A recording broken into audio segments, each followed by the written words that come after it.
ಗೌರವಾನ್ವಿತ ಮಾಜಿ ಸಚಿವರಾದಂಥ BC ಪಾಟೀಲ್ ರವರ ಮೊದಲನೇ ಅಳಿಯ ಈ ಥರ ತೀರ್ಕೊಂಡಿದ್ದಾರೆ. ಈ ಥರ ಸಾವಿನ ಸುದ್ದಿ ನನಗೂ ಕೂಡ ಮಾಧ್ಯಮದ ಮುಖಾಂತರ ಗೊತ್ತಾಗ ಶಿವಮೊಗ್ಗದಲ್ಲೇ ಇದ್ದೆ.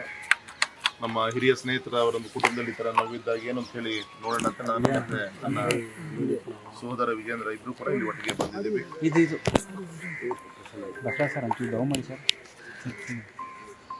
ಹಾಗಾಗಿ ಮಾತಾಡ್ಸ್ಕೊಂಡು ಅಂತ ಇಲ್ಲಿ ಬಂದಿದ್ದೀವಿ. ಈ ಫಾರ್ಮಾಲಿಟೀಸ್ ಎಲ್ಲದೂ ಕೂಡ ನಡೀತಾ ಇದೆ. ಸರ್, ನೀವು ಕೂಡ ಚುನಾವಣೆಗೆಲ್ಲ ಹೋಗ್ತಾ ಇದ್ರಿ, ಅವರು ಇಲ್ಲಿ ಬಂದು ಚುನಾವಣೆ ಮಾಡ್ತಾ ಇದ್ರು. BC ಪಾಟೀಲ್ ಅವರು ವಿಶೇಷವಾಗಿ ಗೌರವ BC ಪಾಟೀಲ್ರು ಶಿಕಾರಿಪುರ ಕ್ಷೇತ್ರ, ಅಕ್ಕಪಕ್ಕ ಕ್ಷೇತ್ರ, ನಮ್ಮ ಕ್ಷೇತ್ರಕ್ಕೆ ಅವ್ರು ಬರೋದು, ಅವರ ಒಂದು ವಿಧಾನಸಭಾ ಕ್ಷೇತ್ರದ ಪ್ರಚಾರಕ್ಕೆ ಹೋಗುವಂಥ ವಿಚಾರಗಳು ಇರ್ಬೋದು. ನಾನು ಕೂಡ ಸಾಕಷ್ಟು ಬಾರಿ ಮನೆ ಮಗನಂತೆ ಅವರ ಮೊದಲನೇ ಅಳಿಯ ಯಾಕಂದರೆ BC ಪಾಟೀಲ್ ಅವರಿಗೆ ಮೊದಲನೇ ಅವರಿಗೆ ಗಂಡು ಮಕ್ಕಳು ಇಲ್ಲದೆ ಇರೋದ್ರಿಂದ ಮಗನೂ ಹೌದು ಅಳಿಯನೂ ಹೌದು, ಎರಡನ್ನೂ ಕೂಡ ಅಲ್ಲಿ ನಿಭಾಯಿಸ್ತಿದ್ದ.